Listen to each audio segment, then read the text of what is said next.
नमस्कार मित्रांनो, न्यूज 24 महाराष्ट्रामध्ये आपलं सर्वांचं स्वागत आहे।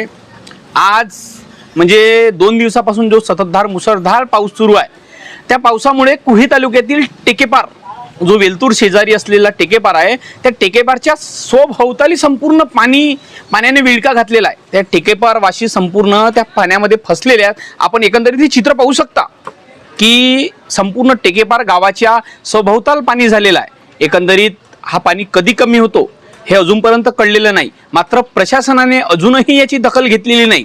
येथील आपण काही ग्रामवासियांसोबत संवाद साधलेला आहे, आपण पाहू त्यांचा संवाद। हॅलो, मी टेकेपार इथून अंकुश निरगुडकर हा गावकरी बोलत आहो आणि आमच्या गावामध्ये रात्रीपासून रात्रीच्या पावसामुळे पूर आलेला आहे आणि हा पूर गावामध्ये आलेला आहे, तरी अजून शासनाने कोणती दखल घेतलेली नाही आहे। शासन एवढा अंधा असल्यासारखं वाटत आहे, तेव्हा शासनाला थोडीशी खबर व्हावी यासाठी मी ही माहिती देत आहो।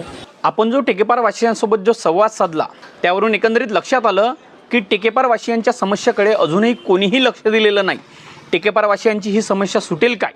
टेकेपारकडे प्रशासन लक्ष देईल का? अशाच ताज्या घडामोडी पाहण्याकरिता पाहत राहा न्यूज 24 महाराष्ट्र।